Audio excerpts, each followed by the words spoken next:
there against the fascist government, and I do think that it's something worth learning from. Additionally, this is a man that I met when I was in boot camp. Very intelligent guy, very smart guy. I remember we were sitting in supply school, and this guy is just actively reading articles after article after article. I'm just like, wow, this guy is just on it. And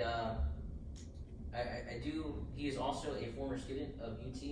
He went on to do awesome things.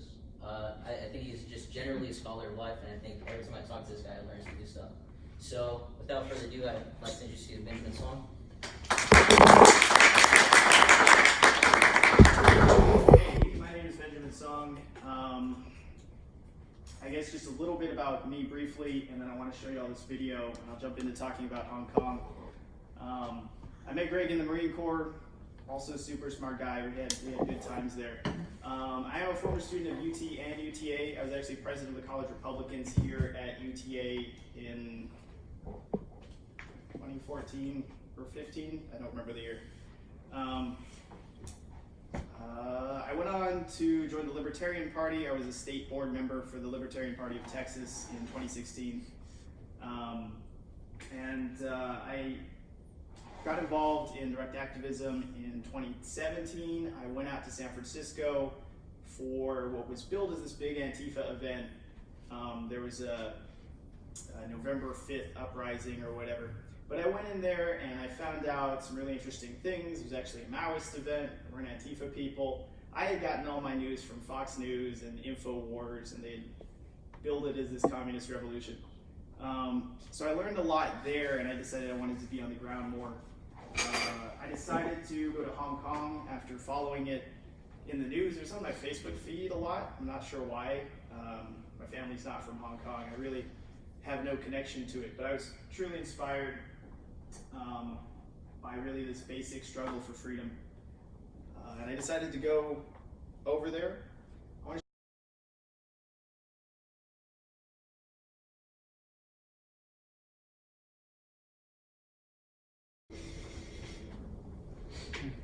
So the situation in Hong Kong is that on June 21st of this year, the puppet government of Hong Kong introduced an extradition bill.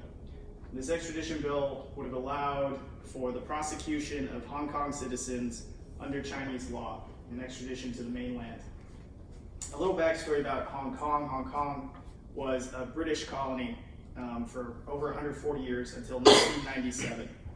In 1997, it was returned to mainland China under the Sino-British Agreement, which guaranteed that Hong Kong would keep its British legal and political system until 2047. In recent years, that's come under attack as mainland China has risen to number 2, arguably number 1 power in the world, and is flexing its muscles in many different ways, one of which is infringing on Hong Kong's autonomy. The current government of Hong Kong is a weird hybrid system. It's half elected by the people of Hong Kong, and it's half elected by councils made up of the largest corporations in any specific industry. In the beginning, it was a mix of Hong Kong and British corporations and mainland Chinese corporations, but today, all of those councils, it's the top 10 corporations each, all of those councils are completely controlled by mainland Chinese corporations. So as a result, despite something like 10% of the people of Hong Kong being pro-Beijing, they have about 60% of the legislature and can pass whatever they want. And also the chief executive is elected by the legislature. So in Hong Kong, they're free, but they're not democratic. They have civil rights, but they live under an oppressive system. Since June, the protests have continued for 150 consecutive days. We eventually forced the withdrawal of the extradition bill.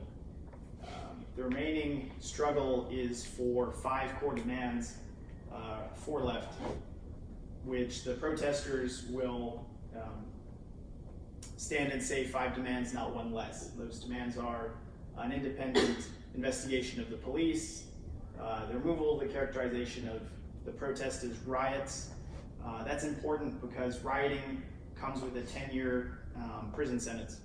So anyone arrested in connection with the riots would face 10 years, so long as the government declares the protests to be riots. The third one is the release of all protesters, and the fourth one is universal suffrage,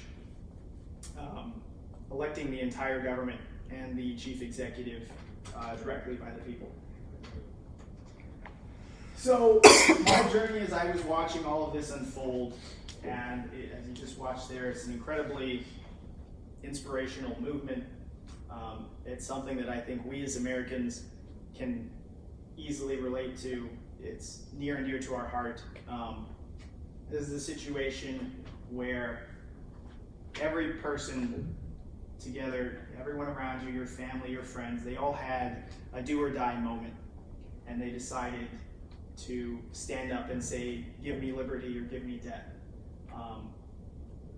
And they were able to do that armed only with umbrellas. This is actually the umbrella I carried in Hong Kong. It's not super sturdy, but this is what we got. So I decided to go over there to do that. I started joining Hong Kong Facebook groups. I started following it on social media. And I was actually able to make some connections with people over there, which is incredible. That's amazing. I don't know how much time I have to talk about it, but the organization in Hong Kong is very anonymous. It's a leaderless movement.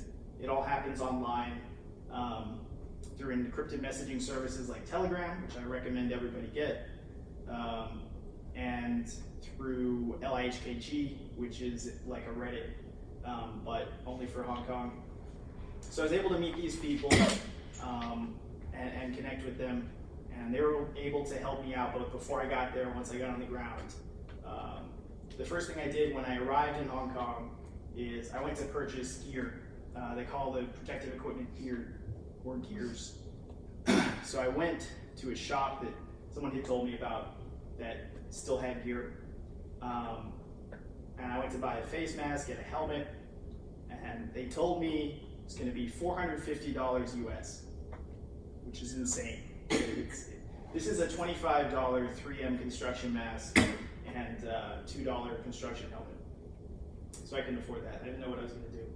So I reached out to my friends, and the next night I went to my first protest, and he came with his girlfriend, and he handed me a bag. He said, hey, here's a welcome to Hong Kong gift. And he got me gas masks, cloth masks, helmet, everything. It's incredible. I don't know how he got it, but I didn't ask. Another thing that I did while I was over there is a reporter made contact with me from the SCMP, which is the South China Morning Post. It's the English paper of record for Hong Kong. It's their Wall Street Journal, paper with over 100 years of history. Anyway, he asked to follow me around and document my story, so I accepted that, and there's a mini doc coming out probably later this week or early next week, covering that, which I'm excited for.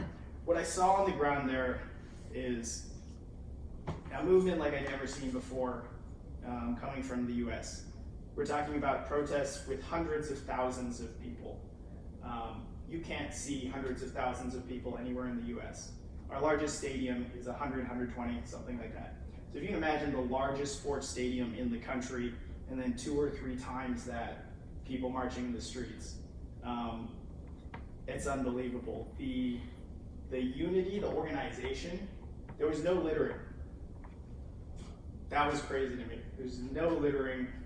People formed orderly lines. The first night I arrived, we were in a very small park. It was maybe the size of one of our normal parks here with a playground and some trees. And everyone was trying to fit into this park. So it was packed so tightly you couldn't sit down. And people just kind of organically created lines of coming and going, so that people could get out, people could get in. There were kids, there were old people. The other thing I realized is how important the defensive violence was. The police, I don't know how well trained they are. They're very, very well paid. They also have the highest number of police per person per capita of any country on earth. But they would attack peaceful protests. They would come in shooting tear gas before the legal time that we had gotten what's called a letter of no objection, allowing us to have that. They would attack before the legally allotted time was up. They would chase protesters around and corner them. It was very counter to the rules of riot control as I knew them. I had a few weeks of riot control training in the Marine Corps Reserves. Normally you're trying to disperse people, but the police seemed intent on terrorizing the protesters, trying to make sure that, I guess, next week's crowd would be smaller than this week's. So in that context, the defensive violence that many protesters and eventually myself participated in was completely necessary to delay the attacks of the police. If the police were allowed to move as quickly as they wanted to, they would overrun the protesters. Certainly the weaker protesters, they had a habit of arresting the young women, the middle-aged. So in that context, we did things like build barricades, create umbrella shield walls. This is really an incredible tool. I wouldn't have believed it before I went over there, but you can block rubber bullets, you can stop tear gas grenades. This thing could be life or death. A lot of people have been shot in the eye.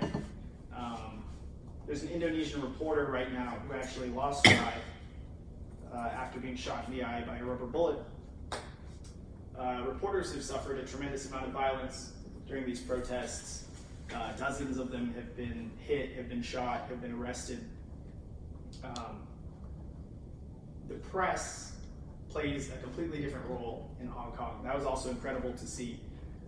Hong Kong, I think, right now has a magnetic attraction for many people in the West. There are hundreds of reporters on the streets chasing the action every which way. Sometimes there's so many of them that they actually physically separate the police and the protesters, which is definitely welcome. But it was an incredible experience for me. The people there are all heroic. I can't even work out every day, much less go out multiple times into the streets. There were people who protested every day and every night, maybe 10 hours a day, for 130 days by the time I'd gotten there. And they kept at it, and it is terrifying. I don't think I've ever been so stressed in my life. I had trouble eating. I was only there for 2 weeks, and by the end of it, I had trouble eating. I was shaky. There's a constant fear you're gonna be shot in the eye. The police are gonna kick down your door. There's facial recognition cameras. There's infiltrators. There's undercover police that dress up as protesters. This is a tremendously dangerous situation, and everyday people there are facing that for forever and for an indefinite period of time. It was incredible the conversations I had with people who were 19-year-old 7-Eleven cashiers, or 25-year-old dress sales ladies, or a 50-year-old investment banker. And they were willing to stand in the streets and conduct this warlike movement. We have secured the primary concession. So I think in that respect, everyone can say that the movement in Hong Kong was successful, that it's a win. Recently, the police have started to crack down more. They're using more violence. They've started shooting thousands of tear gas grenades versus dozens. And the frontline protesters, especially the people who practice defensive violence in the front of these protests, are getting burned out. It's extremely taxing financially, medically. many of them have been beaten or arrested at least once. In one of the groups that I worked with, everyone had been arrested twice. No one had not been arrested twice. A few people have been arrested 3 times. So it's very challenging for the movement going forward. But as you saw, there's a commitment to carry on because there's an understanding that it's now or never. This is the movement with the most chance to succeed between now and 2047 when Hong Kong becomes communist. And from that, there's actually been incredible effects globally as well as locally. In Hong Kong, we've been working with protesters from Catalonia to host joint events. There's some fantastic videos of Catalonian protesters singing Glory to Hong Kong protesters waving Catalonian flags. It's been an inspiration for movements in Iraq, Lebanon, Chile, and the US. There's a major protest in New York City last week that drew a lot of inspiration from Hong Kong. So what happens in Hong Kong truly affects the world. Everyone, governments and protesters are paying attention to the tactics and the organizing going on, the use of anonymous technologies, facial recognition, riot control tactics. It also has tremendous implications for us here in the US because the exact pressures and evils that they're fighting in Hong Kong are here right now. Whether it be our corporate oligarchy or it be the influence of the CCP. It was really cool to me that I came back exactly as America was starting to wake up to how much influence the Communist Party of China has within the United States. We saw that through things like the NBA, Blizzard, Vans, Tiffany. This has been happening for over a decade, but until it was really shoved in Americans' faces, they didn't realize things like Tencent owns our whole video game industry. Tencent is a Chinese mega corporation. They own League of Legends. They also have major interest in all of our mainstream developers. They dictate what video games we get to see. China also has huge interest in Hollywood. They dictate what movies we get to see. I don't know if y'all heard, but in the new Top Gun movie, they removed all flags of Taiwan because the Communist Party of China said, we don't like Taiwan. We don't agree they exist. All flags of Taiwan eliminated from Top Gun. That influence that Hong Kong is trying to resist on their system, their values, their way of life, it's happening to us right now. And it's encouraging to me that at least they made a mistake such that now people are aware. But the situation, in my mind, is that the exact life and death struggle going on in Hong Kong could be right around the corner for us. And through the exact same mechanisms, that being our corporations are clearly willing to sell us out for Chinese money. Our corporations have a lot of influence and control over our system, just like in Hong Kong.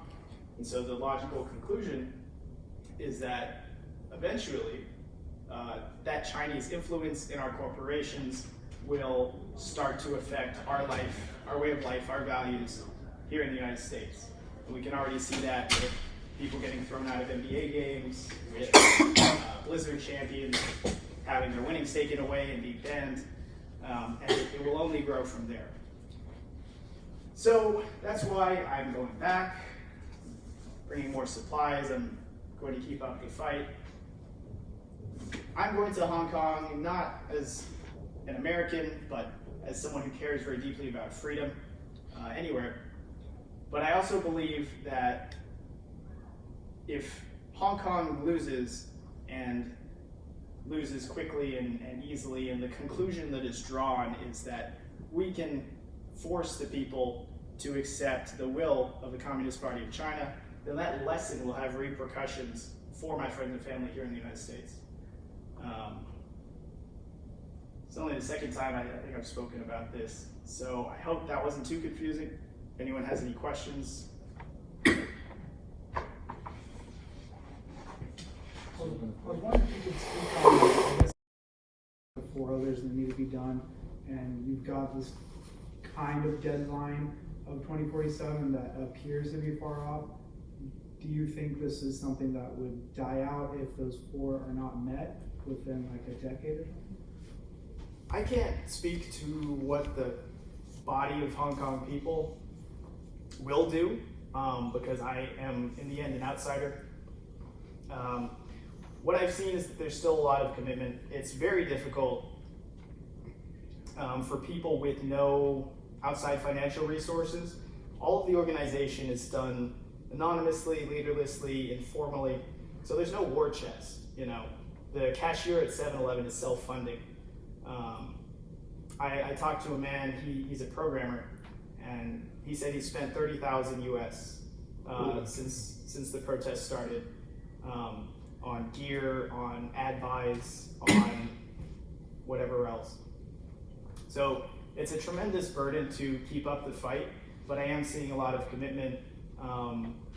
The Hong Kong elections are November 24th, so I think that will be a major day of protesting, and I'm not sure what will happen after that. How many Americans have you seen over there, coming over there, like yourself? I've seen quite a few Americans, but none that traveled there for the specific purpose. Hong Kong is a very international city.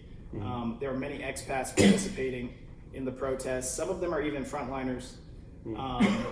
But yeah, I met mostly people in the financial industry. Oh, okay. Yeah. I was kind of wondering, how do you think it's affected their economy? Because I imagine a lot of people stepping out of work for 100+ days would have significant ramifications on the economy of Hong Kong and their relationship Yeah, with China absolutely. and internationally. Well, Hong Kong just finally officially entered recession. And it's been hard on everybody. It's hard not working, it's hard not having the people in your shops, in your businesses. But that's a huge part of Hong Kong's leverage, actually. People ask me all the time, you know, why isn't it just going to be another Tiananmen? And the reason it's not going to be another Tiananmen is Hong Kong's economy is larger than 39 states. It's larger than, I think, all but like 50 countries in the world. It's 360 billion. Hong Kong is tremendously important economically, and even more than the economy of the city, the commercial activity that goes on in Hong Kong is tremendously important to the world economy because the Chinese currency, the RMB or the yuan, is non-convertible, so you can't change it into US dollars. So Hong Kong serves as a gateway to China in multiple ways. Through physical trade, especially with the trade war going on, Chinese companies will transship through Hong Kong to avoid our tariffs. But absolutely is a financial gateway because the Chinese government needs to change RMB to Hong Kong dollars to US dollars. So the potential of shutting down Hong Kong as a financial center is an existential threat to the global financial order, the Chinese economy, probably the world economy. Another question I had is, so as far as being here, right, and us as citizens of the United States, and probably not going over there for the most part, what do you think someone could do to help support, specifically Hong Kong protesters, you know, perhaps other ones around the world? Yeah, so I created a guide. There are also other guides that have been created in English by Hong Kong protesters. I will send you the guide. I'll also be posting it on my social media, which you can follow me at Bubble Break on Twitter, and I'll post a link to the guide there. But essentially, a huge part of the success of the movement in Hong Kong has come through social media. In the US, we often make fun of hacktivists and their impact, but Hong Kong would not have gotten nearly as far as it has without the social media capabilities and the English language resources that it has used. Posting videos, posting memes, spreading awareness that way. So truly one of the best things you can do to help the movement in Hong Kong is to post things, to retweet things, to share things around. And that will actually not only put pressure on the situation in Hong Kong, the puppet Hong Kong government, the Chinese government, they'll also put pressure on our own corporations. I don't think they expected the backlash that they've been getting, and I think if we want to dissuade them from doing the things that made people mad, we have to keep up the pressure on that and show that people don't easily forget.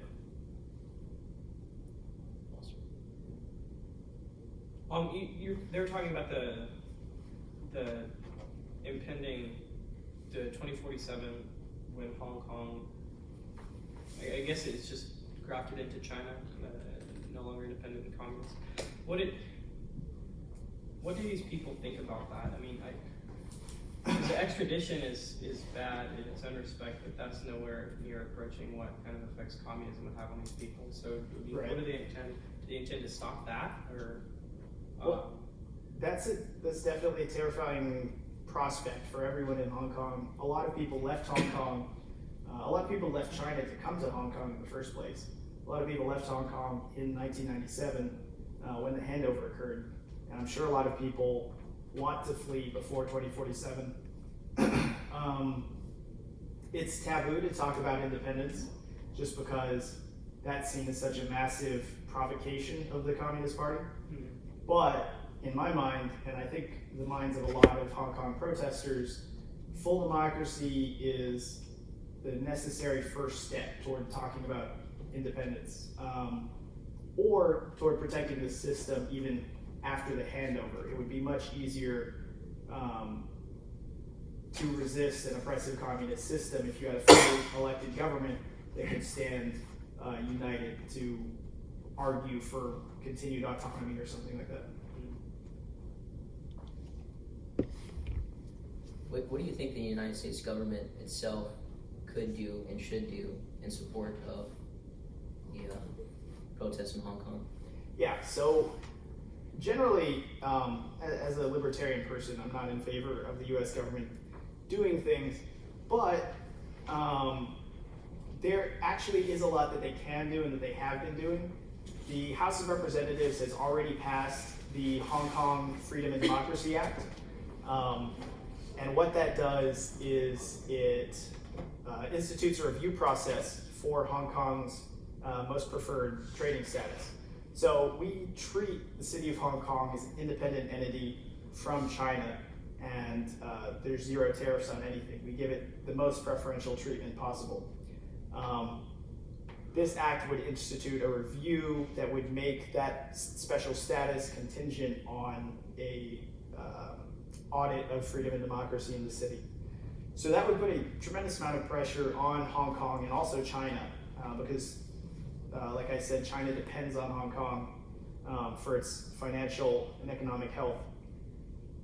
It's coming up on the Senate. I've heard the word on the street is that the Senate is very hesitant about this. The Senate may not hear it and may not pass it. So that's deeply concerning to me. The House came out in unanimous support, so I would hope that it does pass the Senate, and that could also open the door towards sanctions on Hong Kong government members, which is something that's been discussed. But yeah, the U.S. government can pass the Hong Kong Freedom and Democracy Act, and we as Americans should all put pressure on them to do that, to protect our own institutions, our own rights, as well as Hong Kong's. Do you think this has, per se, any chance of, I guess, blowing up into some sort of international conflict, maybe drawing in some of the United States allies? I don't think so, but that's definitely something that's being discussed right now. Hong Kong protesters have a couple times asked for military intervention, both from the US and from the United Kingdom. The United Kingdom still has ties to Hong Kong and is a guarantor of the Sino-British Agreement, which the Hong Kong protesters argue is being violated.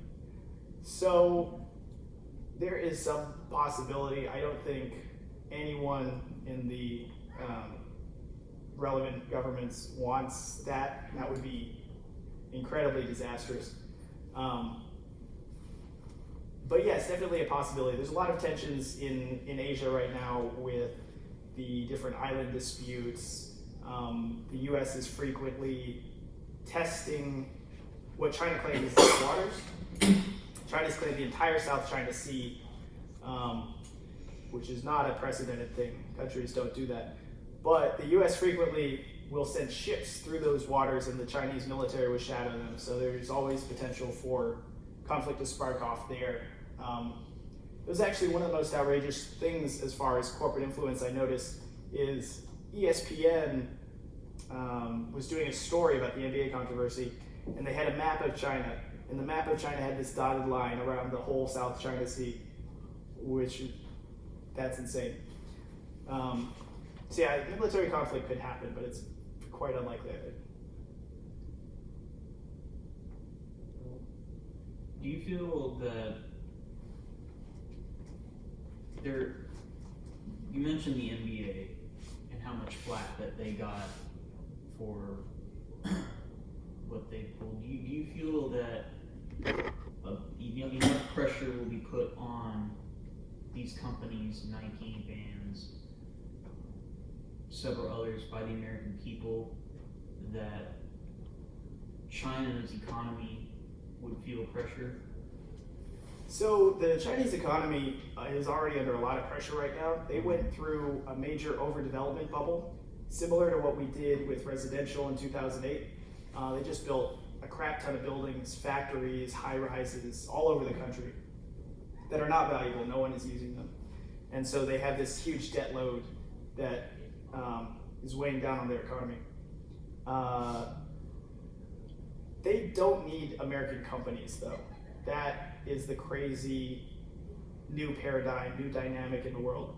So the Chinese companies don't need American companies. The American companies need China, but they don't need us. So that, I think, is reflected in the power balance in our media and in what's going on here, is that now American companies have to cater to China versus the past couple decades it was China catering to the US. So no, I think if enough pressure is put on American companies, what will happen is they'll get kicked out of China, which at least will protect the integrity of our system, to a greater degree.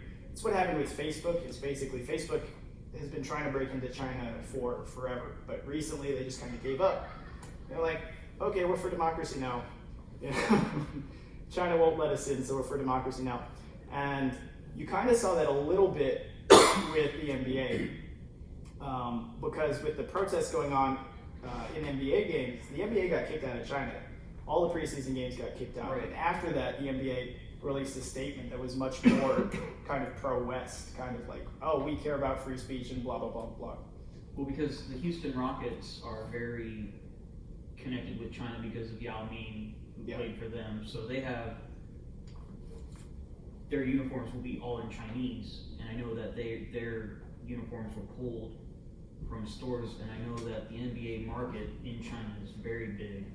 Right. So I was wondering if them, Nike, all these American companies left, but you just described it as China doesn't need us anymore. We need them. Which Right. I think we can see when fans are going to NBA games wearing free Hong Kong shirts, and the cameras are being pulled off of them really quickly, and they're being kicked out of games. Yeah, that Yeah, absolutely. And American companies are bowing to them. China is also, they're developing like kind of the whole rest of the world to feed into their economic system. Malaysia, Indonesia, Serbia, Italy, Angola, Ethiopia. One of the most frightening experiences that I had recently was I was in some YouTube comments, and I was talking to a guy from Serbia, and he sounded exactly like a mainland Chinese person. He just, nothing but total defense for China. China's a beautiful country, they're the best, the US is jealous, blah, blah, blah. And as I talked to him, I realized that he had never been to China, he doesn't speak Chinese, he doesn't work for a Chinese company. All of these attitudes were coming from the $60 billion investment that China made in Serbia. They built railroads, they built hospitals, and they gained the political allegiance of not just the Serbian government, which has voted to veto anti-China propositions in the EU, but also the people of Serbia. And I think that's a frightening prospect for the future. So kind of speaking of those companies, what are some things you're seeing over there from those Chinese companies and those same ones in the councils that is maybe even starting over here, or some stuff we need to look for? Well, there's definitely political purges within the employees of the company. So Cathay Airlines, there's a major scandal where they interviewed every one of their flight attendants, and they kicked out like 11 of them for political ideas. And they also had a system where they asked flight attendants to report on each other. And that's somewhat reflected in some of our companies, with what happened in Google when that one executive published the controversial memo about discrepancies between gender James Moore. employment. Yeah, and then somebody got kicked off the AI program for having conservative viewpoints. Yeah. So that has already been going on in the U.S. I've also talked to. I have some supporters who are backing what I'm doing financially, who work for Google or other tech companies in that same vein in Asia. And they're supporting me primarily because they're terrified by what they see in Asia in terms of censorship, in terms of allegiance to the CCP. Like Singapore is being called a outpost of China, and Malaysia is very much a partisan Chinese supporter. So these are American citizens. They're working for American companies in Asia, and they're terrified not just of what those countries are doing to their own people, but also of their own careers. They're always, are you sure this is secure? Are you sure this is secure? Because they will, at minimum, be fired from Google if it's found out that they're supporting protests in Hong Kong. And at a maximum, they'll be arrested in those pro-Beijing countries. So the implication for Americans is that we could see political purges. You could see employees being fired in the future if they do not support the CCP, or if they speak out openly, in that vein. All right, so I think we'll take one more question. And then, Well, at the beginning, you said that Hong Kong it's a puppet government of China, where you have elected from Hong Kong citizens, and then you have people put in place by the Chinese government. Is it pretty much everybody answers to China? That the Hong Kong government answers to China with like facial recognition cameras and where the police are getting their funding? The Hong Kong government as a whole definitely answers to China. There are pro-democracy legislators. They're a minority. It's about 40-60. But the CEO and the cabinet and the majority in the legislative council are all pro-Beijing. The police and their leadership are all pro-Beijing. There's actually been a lot of resistance among the lower-ranked civil servants. And I have some slides for that. I'll share them through my social media also. But yeah, the upper level of the government is all uniformly pro-Beijing. Yeah. awesome. Do you, any final remarks, Ben? I ask you to pay attention. It's a really weird world that we've been thrown into, as young people. It's a very different world from the one our parents grew up in. Things are changing very fast. A lot of the things we take for granted are at risk. I just ask you to pay attention to what's going on in Hong Kong and going on around you. Fantastic. Thank you for your time. Thank you so much.